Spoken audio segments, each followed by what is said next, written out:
Welcome, Elevate members and guests, as you're loading in here. It's great to see so many familiar faces and names and lots of new ones. Please make sure to keep yourself muted unless you're speaking. Thank you.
I'm on 4 pages now, or 3 pages of faces. That's great. It's just about the top of the hour, 1 minute past. I see we're still loading people in, so I'll stall for a second before we officially start. As a reminder, please mute yourself if you aren't speaking. Thank you. I think we have some watch parties going on. It looks like there's some conference rooms, which that's cool.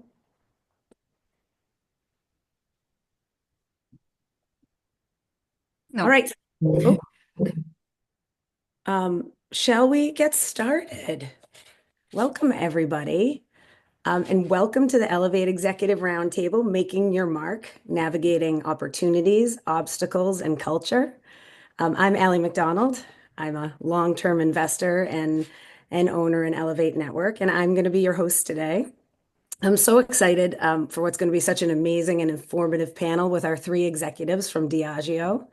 And speaking of Diageo, for those of you that are not familiar with the company, it's a multinational beverage company that has over 30,000 employees and 132 different sites. And Diageo, No, thank you.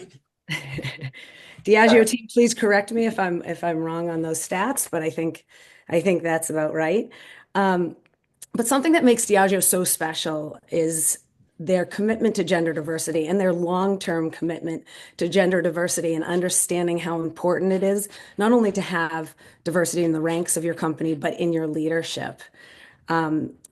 They've been bold supporters of Elevate Network since before we were Elevate Network. We were actually, those of you that have been long-term members know we were 85 Broads, which was an alumni network of Goldman Sachs, turned into a professional women's network with about 1,200 members in 2001. And that network was started by Janet Hansen, who happens to be with us here today.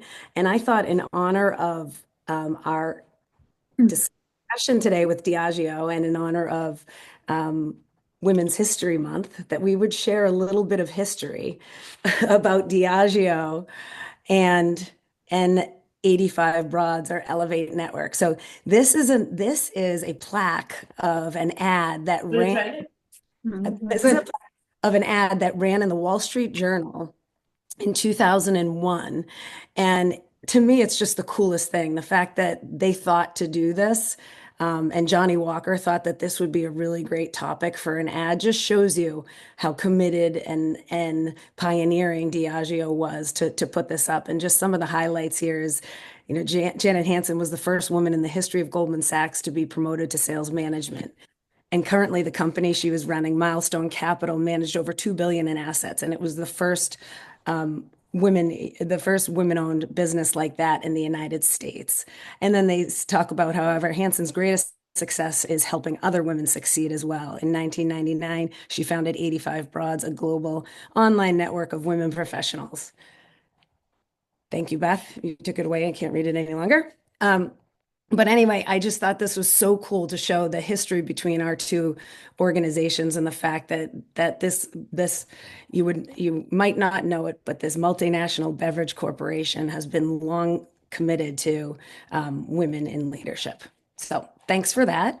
Thank you for letting me walk down memory lane with you all. Those of you that have been members of 85 Broads know and love Janet, and we're probably as excited to see that as I was. Okay. So before we dive in, a couple housekeeping items. As I mentioned before, please keep yourself on mute unless you're speaking. Don't be shy, and I know Elevate Network members are not shy about commenting in the chat, bringing things to the forefront. We'll try to get to as many questions as possible after our prepared discussion. Feel free right now to drop the city you're in and where you're coming from. And I would say also, if you could drop something that brings you joy into the chat today, that's going to be our theme today of dropping in something that brings you joy into the chat. Also, feel free to share resources that are pertinent to our conversation, but please no solicitations in the chat. We appreciate that. Okay. And lastly, and this is my bummer that I have to speak to you all, so I can't sit and read what brings you all joy, but I'll go back through the comments afterwards. Lastly, a huge thank you to Harvard Business School Executive Education for sponsoring today's roundtable. Their programs offer world-class learning experience that energizes aspiring and established change makers. So for those of you that are looking for more information on Harvard Business School Executive Education, please go to hbs.me/elevate, and I'm pretty sure that Beth is putting that link in the chat. And Harvard Business School Executive Education has been a great sponsor of these roundtables, and this is what allows us to invite non-members to come in and listen to this great content. Okay. Now on to the main event, and I'll ask my speakers to give a wave as I say their names so everyone can know who you are. With us today, we have Bronica Banks. She's a business development director for Agave Spirits. Bronica, welcome. Linda Lagos Morales. She's a marketing director for Buchanan Scotch Whiskey. And Lauren Renzulli, director of integrated business planning at Diageo. And I would say, ladies, welcome. Your company's products are something that those of us that imbibe, do need after watching the stock market the last couple of days. But anyway, we give you, all three of you, a warm welcome. To save time and not go through the bios so we can hear more from our speakers, we're going to put their LinkedIn in the chat, and feel free to link in with them and read more about their career journeys.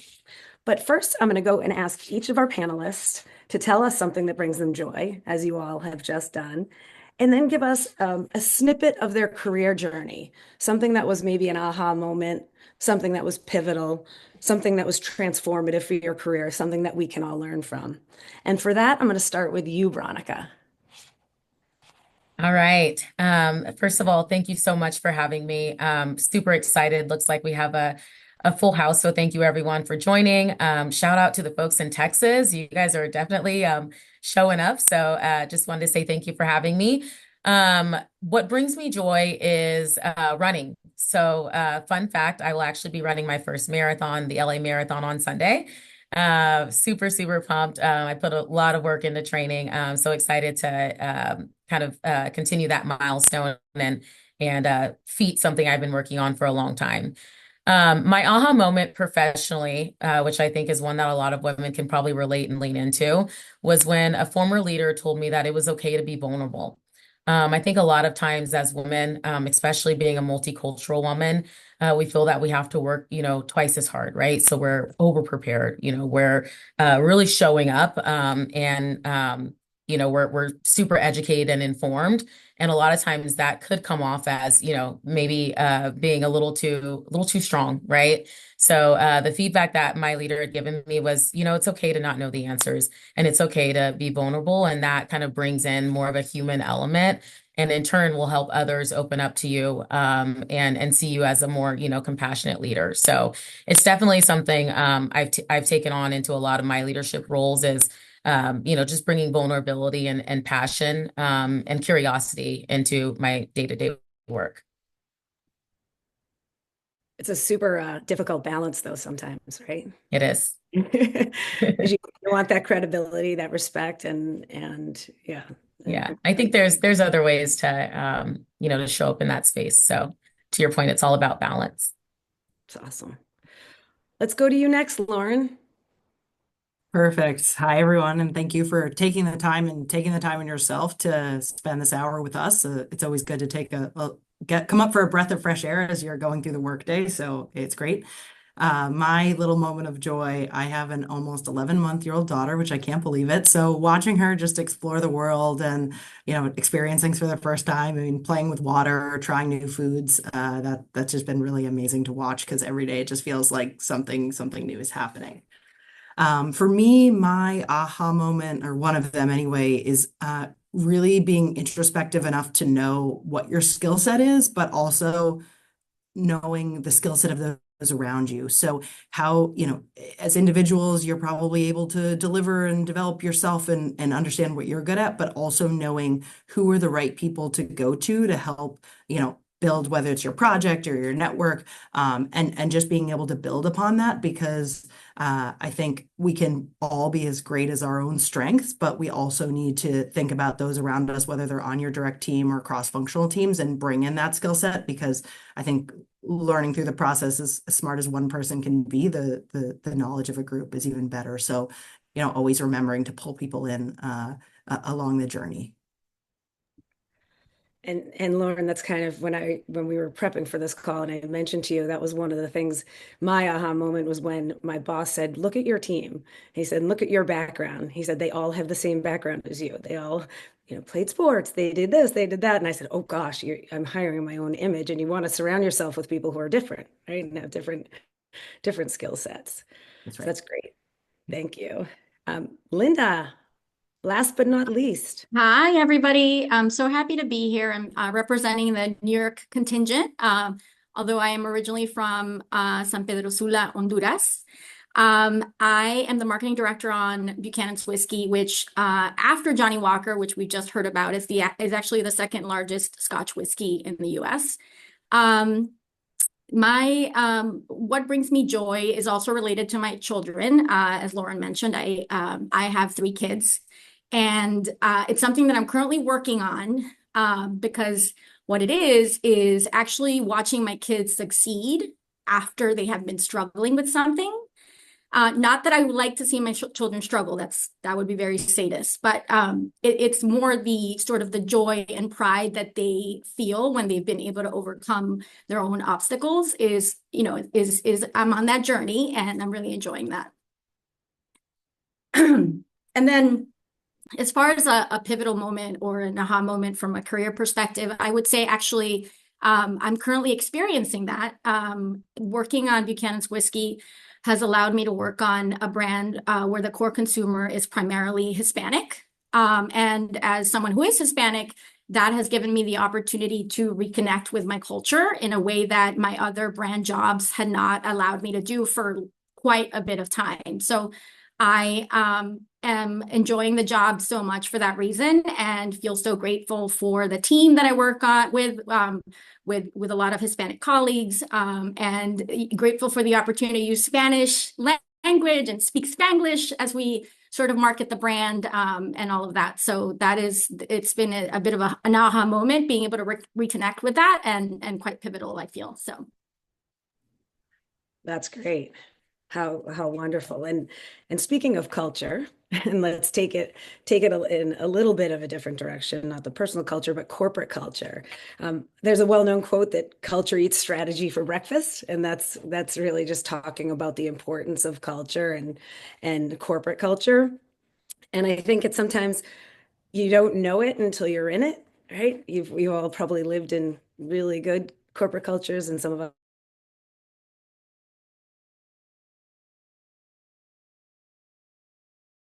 You, Lauren, you've been with Diageo for 11 years, so it seems you like the culture. Yes.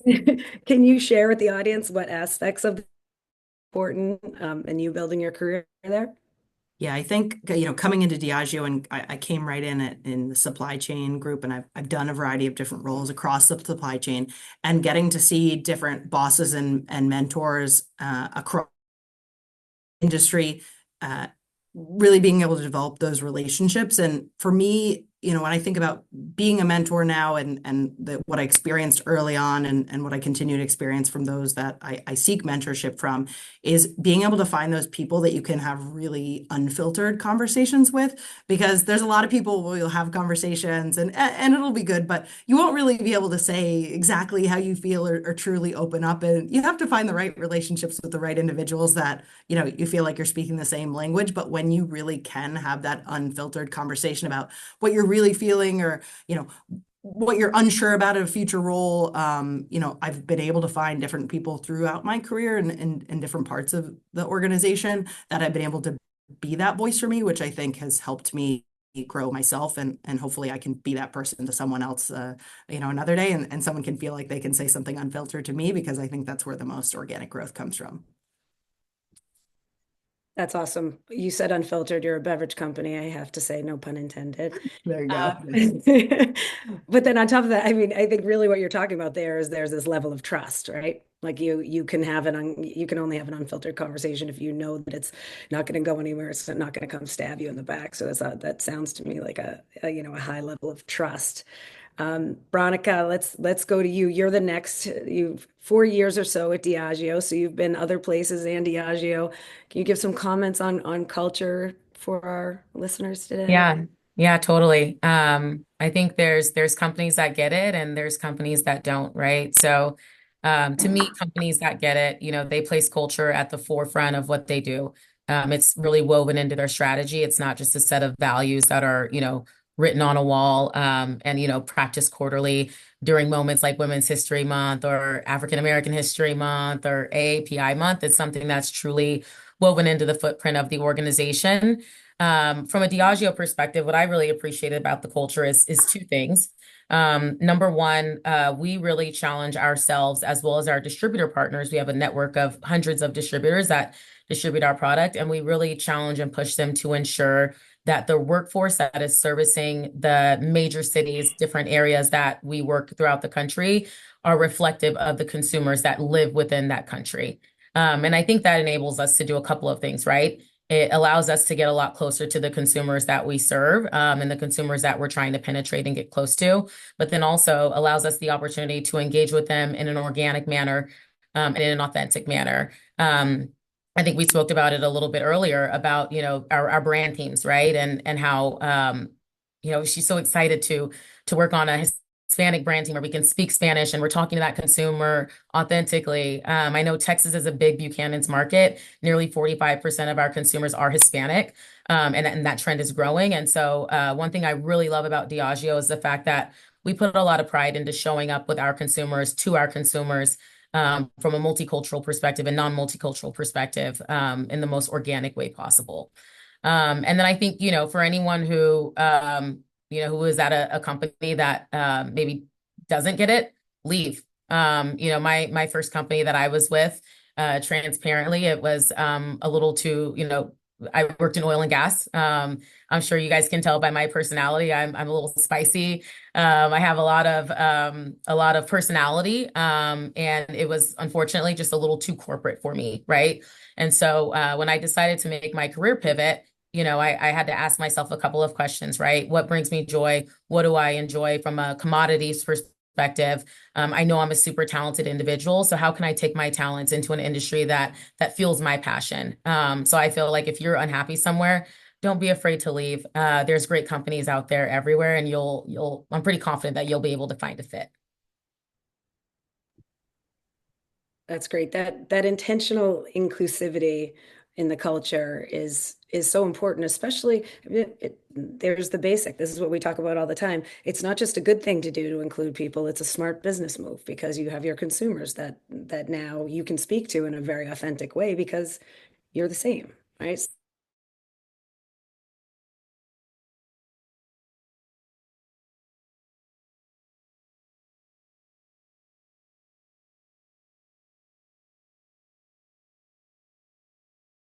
you're feeling stuck and need to leave. But I just wanted to make a note there. On to you, Linda. That is tough to follow, Veronica. I loved your Well, I feel like you gave me the soft one. So I was like, oh my gosh, that was totally one of my prompts. So work makes the dream work. I love it. I love it. So from a culture perspective, I am new to Diageo. I've only been here for a little over a year. I'm still calling myself new, even though some people are teasing me about that. But I tell everybody who doesn't work at Diageo, if you ever have an opportunity to work at Diageo, you should work at Diageo. I have been loving my time here. I find that the culture really is embraced by the organization, the purpose of the company, which is to celebrate life every day, everywhere, is really embraced by the organization and is embedded in the culture. So I find that there's a lot of focus on relationship building, a lot of focus on collaboration. I have come from places where it was difficult to sometimes to look up and see female leaders. And I am my experience here, especially in the marketing organization, has been that there are a lot of female leaders, which is really encouraging and inspiring to me. And when I have worked at places where, that are still on that journey, and all companies are on the journey, by the way, right, to different degrees. But when I have worked at an organization that is still on the journey, what I have done is I've leaned in, right? So I have tried to push for that change, right? Whether it's becoming a member of the women's business resource group or the employee resource group, or becoming a mentor, right, to women across the company. That has been sort of my approach when I haven't had that, when I haven't felt that the organization was far enough along in that journey. So that's what I would say. Thank you. Thank you for that. And this is not meant to be a Diageo commercial, but there was a plug if you can work there. I think we are going to be putting a link into the Diageo website with their jobs board as well, because they are indeed hiring. So that is a great point. Linda, we're going to stay with you, I think, and we're going to talk about we talked about culture and the positive aspects of it and some of the the hard stuff about it. But let's talk about overcoming just general obstacles in your career, whether they be in your career or lives. I mean, I think for women especially, they're so intertwined. Can you give us some obstacles you've overcome and tips on how to overcome them for our audience? So I mentioned before, I have 3 children. I'm mentioning this example because it was transformational, certainly from a career perspective, but more importantly from like a life perspective. And that is, that even though my first 2 children, sort of, I will say it right, like came easily, we really struggled with our third child, with getting to our third child. And I basically we were in a situation where I had, I'm being very vulnerable with this audience, right? 3 miscarriages in the span of a little over a year. And it was really challenging from a personal perspective and from a work perspective. And what I found was that the people that I worked with, namely the managers, and in this situation specifically, over this time, I had 2 spectacular managers who happened to be women, who were just very different in their styles, but so supportive. One was more stoic, one was more nurturing, but they were so incredibly sort of understanding and supportive of the situation that I was in. And it was transformational for me because I needed that type of support to get through that journey. But from a career perspective, and I always, when I think about my career, it's not just about the work that I've done, right? But it's sort of the impact that people have had on me or that I can have on people just as much, right, as the work itself. And the reason why it was transformative is because of the relationship that I had with those women and seeing how they place such a great importance on building strong, trusting, we talked about trust before, right? Like strong trust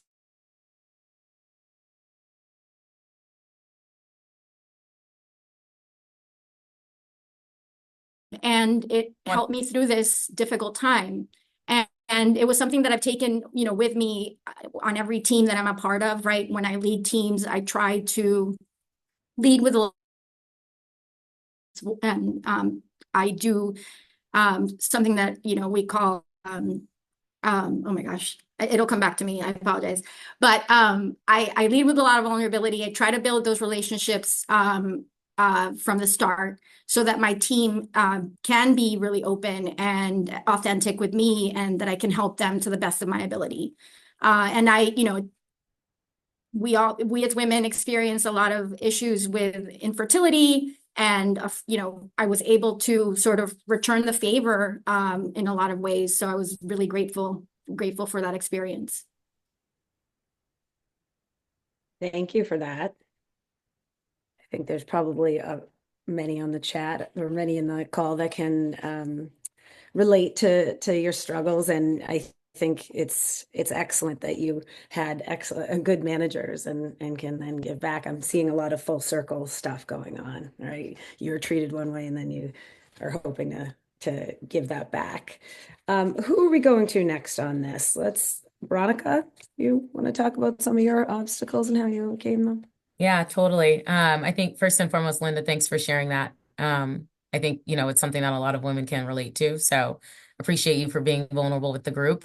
My career obstacle was one that I shed a little bit of light in or on in the podcast. So I want to expand on it a little bit more. And it was a time where I basically I call it taking the job no one wanted, but it's basically, taking career risks, right? So the year was 2020. I just turned 30. So I landed my big girl director job at Anheuser-Busch, leading the experiential marketing team. So in my mind, I thought I was going to be, living my best life, running like Lollapalooza strategy, executing brand activations at Coachella. And for those of you who remember what happened in 2020, I got the job in January and then the pandemic hit in March. So after getting what I thought was my dream job, I spent, I'd say, the next 60 to 90 days reallocating all of my budgets to other strategic initiatives while the company was managing through the pandemic. And I got a tap on the shoulder from, in my opinion, a woman who was one of my best bosses to take a role as the shopper marketing director. And it was a brand new role. If you think about what was going on in the country at the time and other CPG companies, right? Consumers are now shopping at home. They're not even going into stores. So what we had to do was look through or evaluate ways to engage the consumer in a digital environment, digital sampling, digital marketing, talking to the consumer when they're browsing, and then trying to drive that trial and that behavior to actually purchasing. So the company invested a lot of resources into trying to determine different shopper strategies to ultimately maintain that consumer that was no longer going in stores and shopping our products due to familiarity. What that allowed me in taking that role was the opportunity just to do really cool, never done before transformational things. I actually got nominated by the Paths to Purchase Institute, which it's a pretty big shopper marketing organization, as their top, 30 under 30 at the time. And so what I thought originally was a setback in my career was actually a springboard into new opportunities and to really kind of be a change agent in a time where I can really drive innovation and drive new things for the company. And so, it was definitely something that was foreseen as an obstacle when I first took the role. But I was surprised and amazed by the amount of doors and opportunity that it opened up for me, coming out of the pandemic. And then even some of the things I had learned and initiatives I had practiced in that role, I'm executing in some of my day-to-day roles and things that I do now in my career. So take that risk. Yeah, and what can look like the ugly duckling job can turn into your dream job, right? Absolutely. That's great. Lauren. Yes. So mine, similar start, I guess, to Veronica in terms of talking about the first role I had as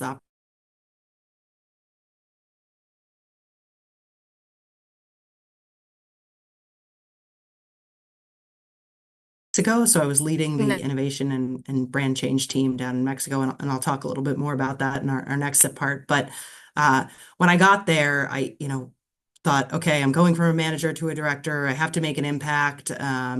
These are the things that have been successful for me in North America. I'm just going to do more of the same when I get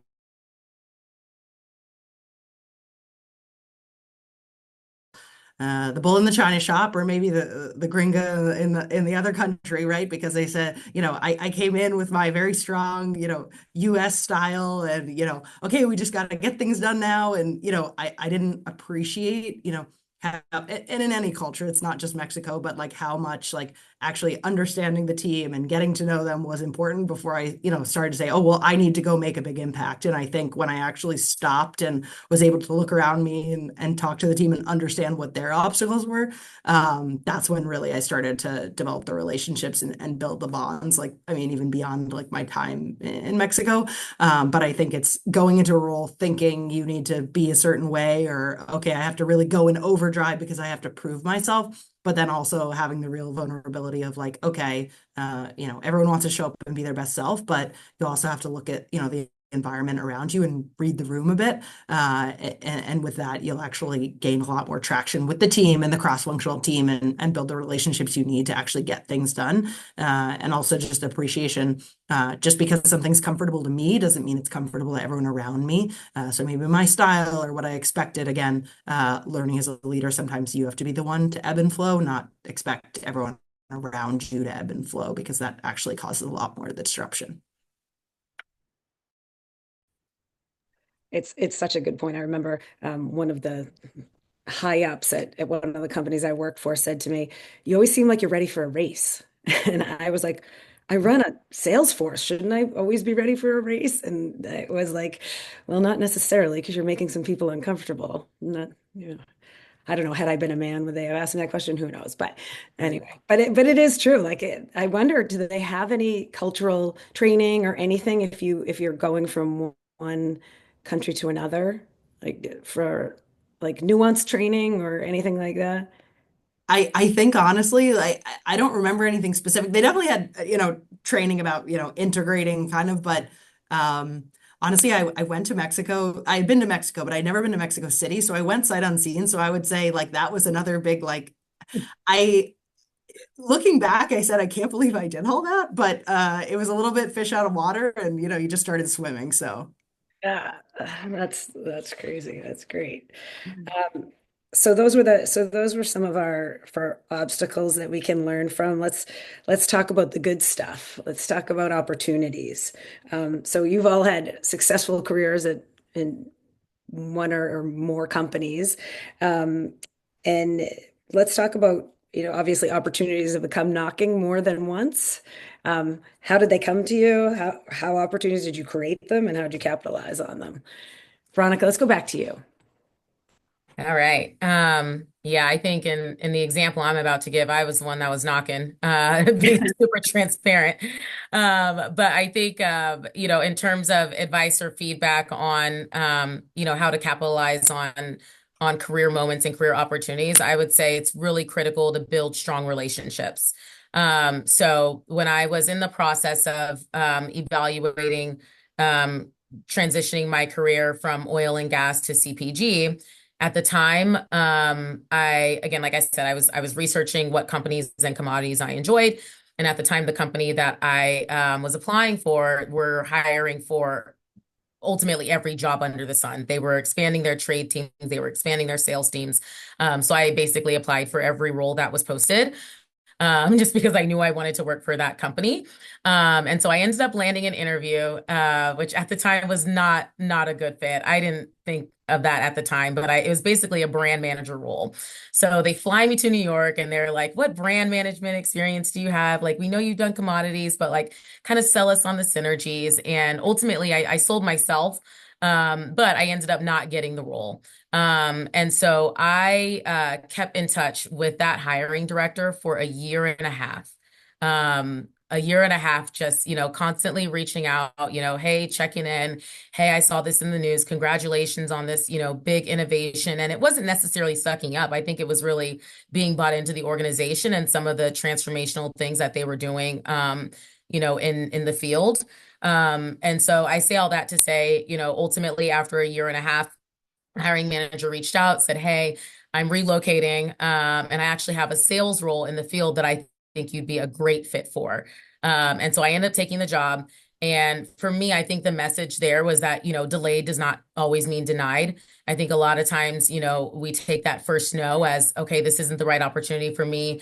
It's definitely a setback and it's seen as something negative. But in that experience, I would say I was definitely, not only aggressive, but also not willing to take no for an answer, and was confident that, in working with this company that they would find the right role for me. So it was definitely a little bit of faith, but it was also, making sure that I was always present and always seeking to build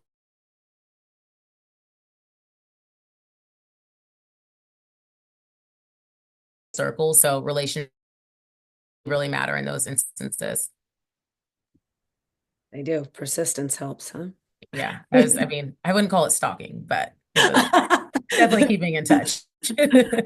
Stalking adjacent. Yeah, exactly. Linda, do you want to talk about some opportunities? Yeah, and I love what you shared, Veronica. Like the delayed but not denied is I feel like really I feel seen like transparently. It took me a lot of tries to come to Diageo, and it was definitely worth it. So being able to sort of like lean into that and be aggressive as you're saying is awesome.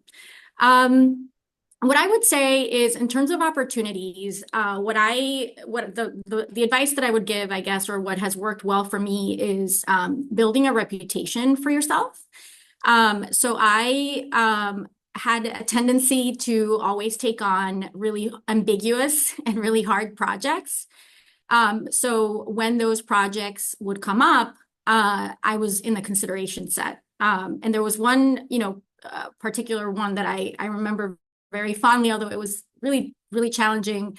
I was asked to launch a new app for the organization that enabled consumers to get cash back for their purposes, but it required working across the two, big businesses of the company, and it also required utilizing a new to the world technology. And by the way, we had to launch it in like 6 months, which was pretty crazy. But that's just an example of the things that you make happen along your career, and I sort of leaned into that a lot, right? So I ended up taking jobs that others probably thought were too difficult or too ambiguous, and it became my reputation. And I would say, right, like it's similar to what Veronica's saying, just keep at it and make a reputation for yourself, and get into that consideration set. That's what I would say. They want the hard jobs all done in 6 months on time and under budget, right? Yeah. Don't get me wrong. Like once in a while, I did have conversations with my manager where I said, "Can I just get a layup?" Like it wouldn't hurt. But it was, there's a lot of satisfaction in getting really hard things done. So, and it teaches you a ton from a leadership perspective. So, that sort of was my thing. That's great, Linda. And I can think too, like, whatever everyone else in the audience, whatever your reputation is, whatever you're known for, it doesn't have to be everything, but like think about how you can really harness that, because that's what's, going to get you those calls and calls back. And that's what's going to help pivot you from one thing to the next. And that's kind of where my story leads. So, I started the last conversation with talking about going to Mexico, and then now I'm going to tell you a little bit about my return home. At the beginning of at the beginning of going down to Mexico, I sort of said like, okay, I'm going on this great adventure. I want it. I'm excited. But one day I hope someone calls me and wants me to come back to the US, thinking like, will there just be a never ending, assignment? And it wasn't a fixed term. So there was no guarantees about anything. Right.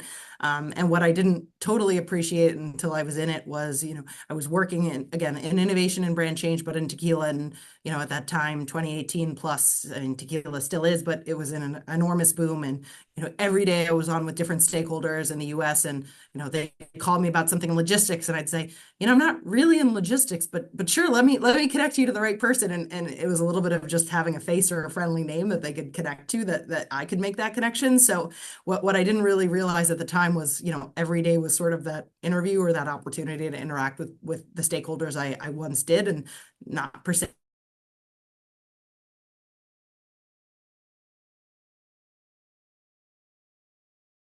connected with people, whether formally through your role or informally.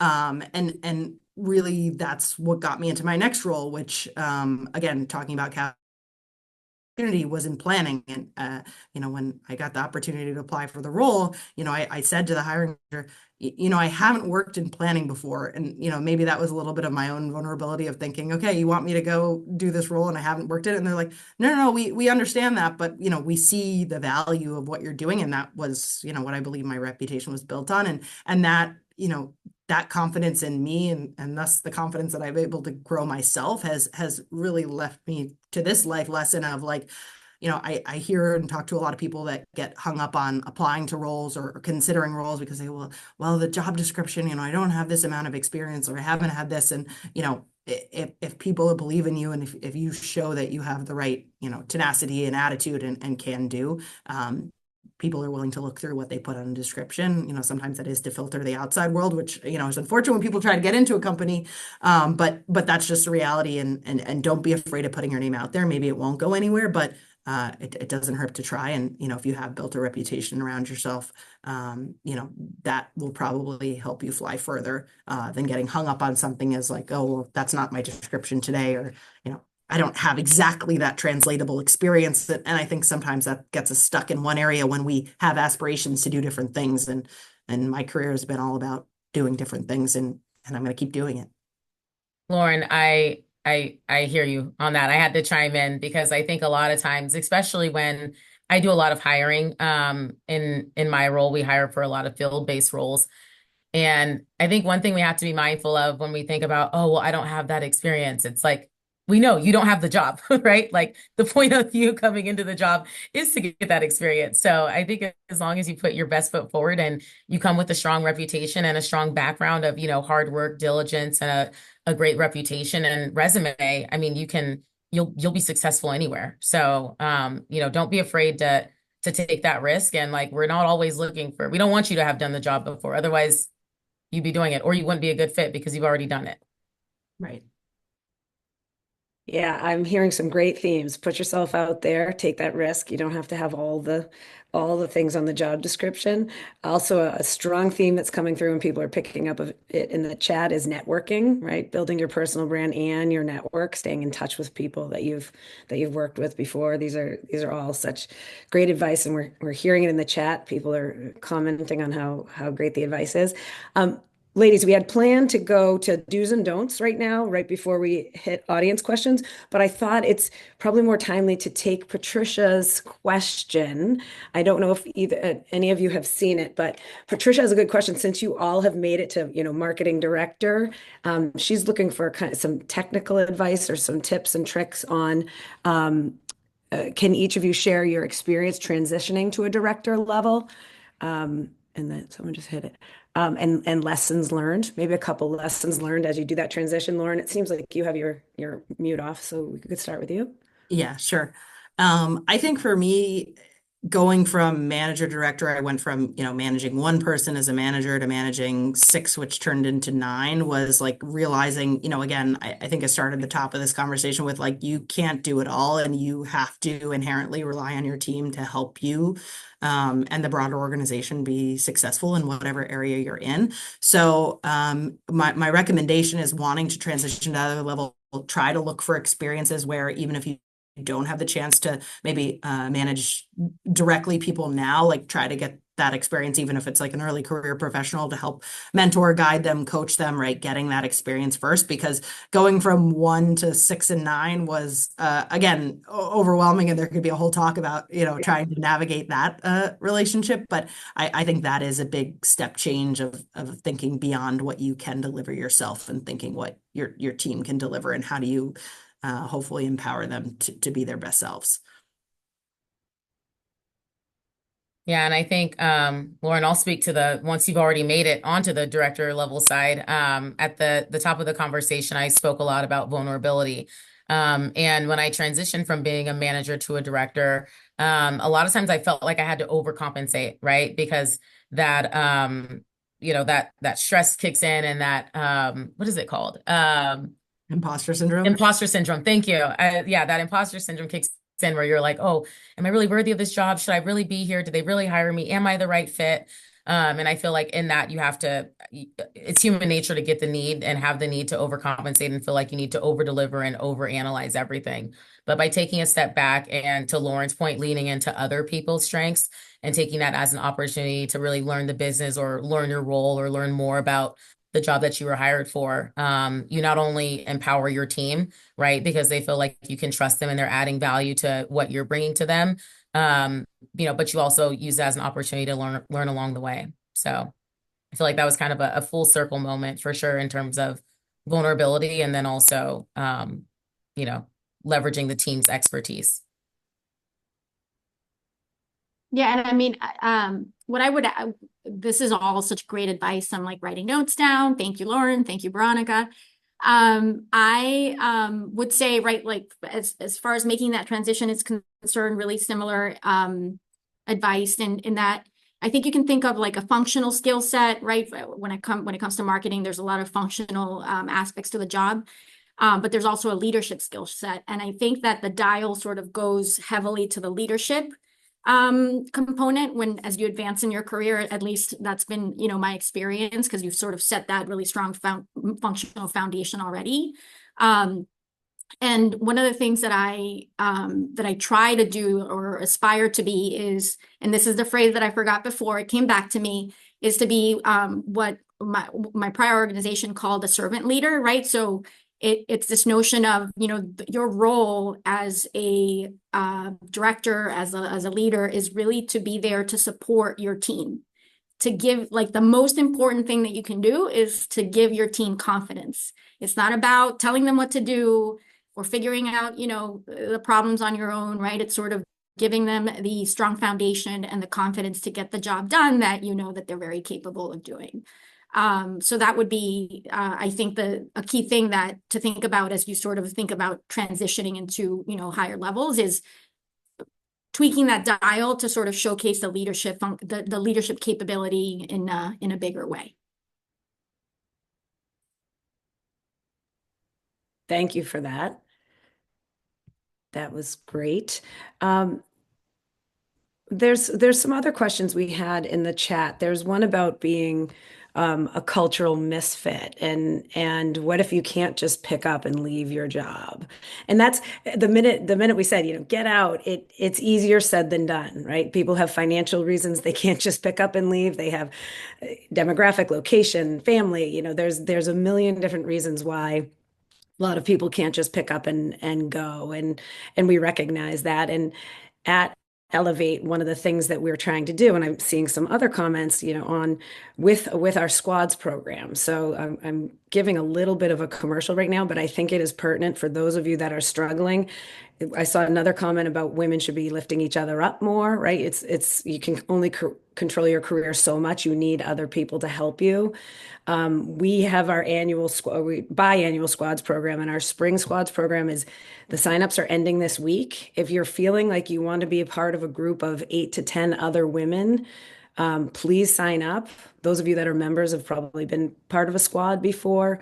Those of you that are new members, I strongly suggest you sign up. And those of you that aren't members, become members and join your squad.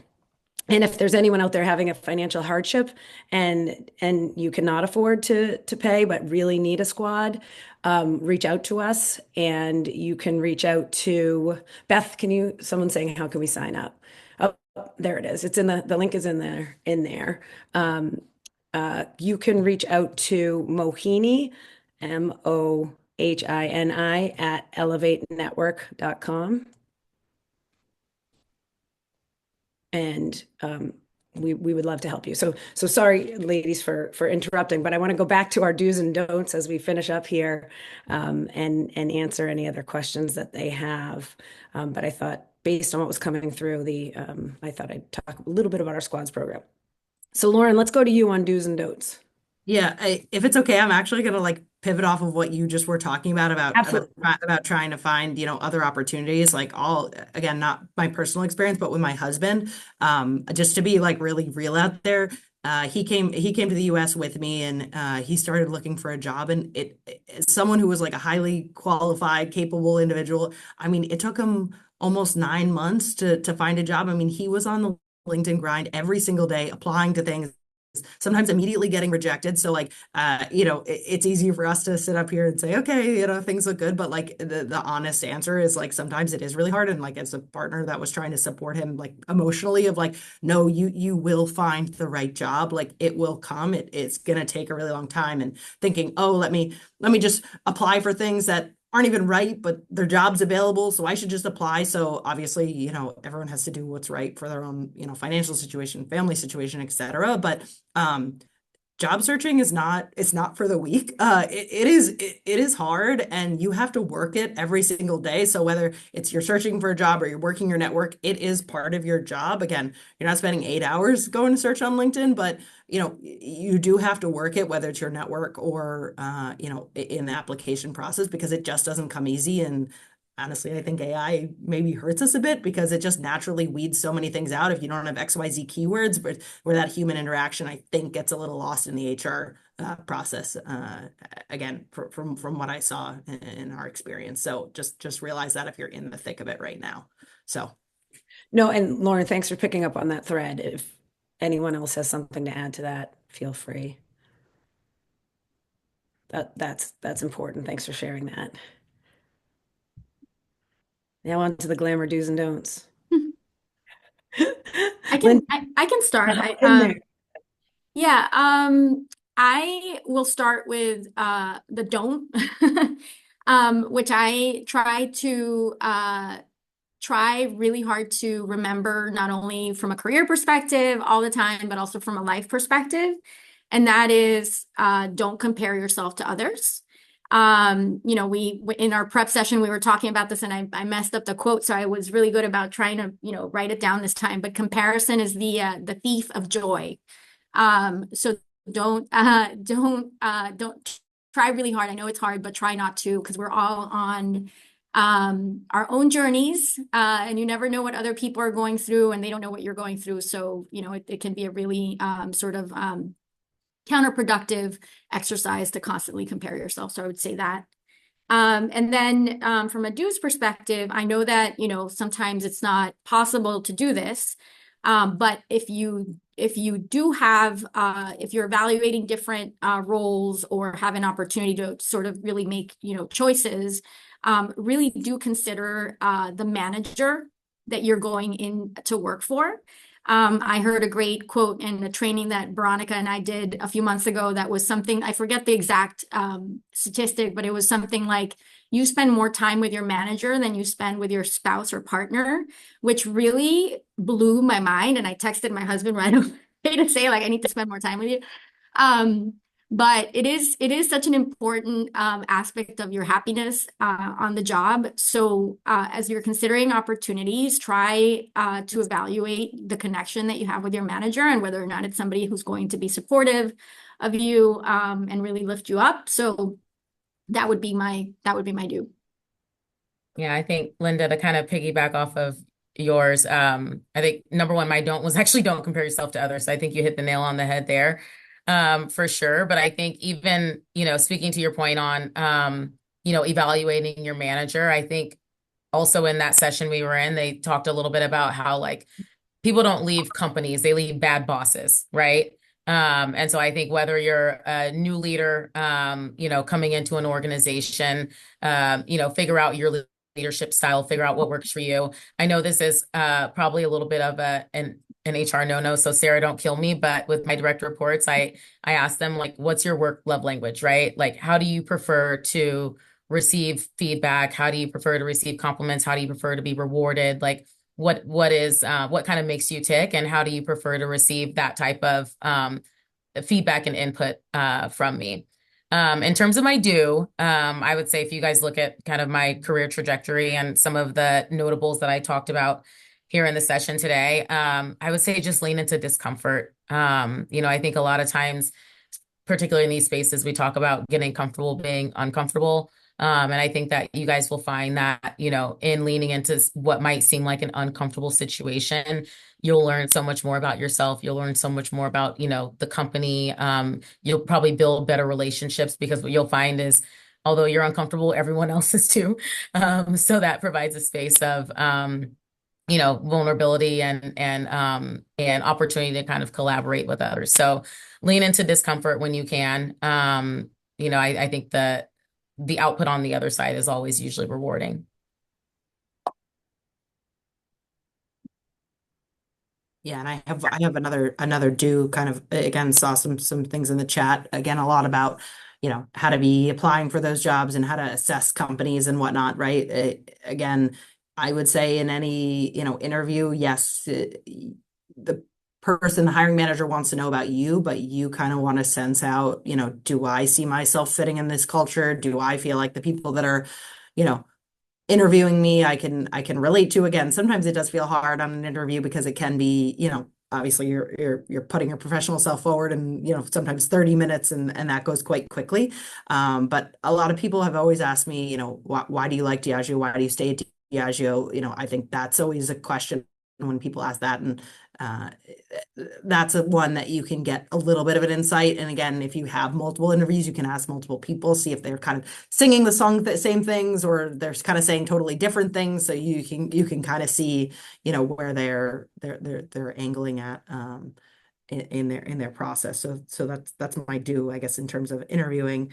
And then I guess my don't, I said, again, in the same vein of, thinking about future opportunities, don't wait until you're at the point of wanting to go find a new job to start working on your resume. I would say, like, as you're in the job, you're most versed in what you're doing, and, can think the most strongest attributes that you want to put on that resume. So don't wait too long, because sometimes, you can kind of forget exactly what the key points are, or the metrics, and then, and all of a sudden your resume is, maybe not as strong as it could be if you had those, KPIs right in there from the start. And maybe that's a little bit of my supply chain in me, but, always think about those KPIs from the start, because that's what's going to jump off the page, I think, sometimes, when you are looking on the outside, or trying to get on the inside.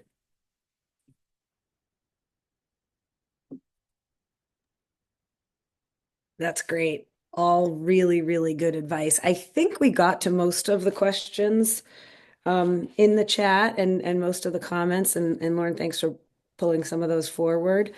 Well, this was absolutely amazing. To my panelists, my esteemed panelists, do you have any final words that you want to share with our membership? The do's and don'ts were excellent, but if there's anything else you'd like to share before we depart?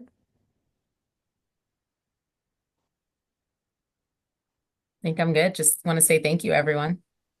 Yeah, thank you for taking the time. Same. Okay. Thank you so much. And I want to do a few thank yous before we close out for today. Again, to Harvard Business School Executive Education for sponsoring these, and allowing us to have. We had a record number of attendees today, so everyone knows that our Diageo panelists were bringing all the people in. So I think we were almost at 200 attendees. So thank you all for that. Other Diageo people, we'd like to thank Sarah Wingard for pulling this together from marketing, and Crystal Trout, who's worked closely with us at Elevate and in our leadership in various chapters for many years. We wanted to say thank you to her for all that she's done with us. And I just wanted to remind you, those that aren't members, we welcome you warmly. Elevate is a community of women at all levels of their career, aimed at lifting each other up, providing you with great content like you just heard today, in-person meetings in over 33 cities around the world. and other great content that you can check out on our website. So please, you're all welcome to join our community. And with that, 1 minute to spare. Everybody have a great day.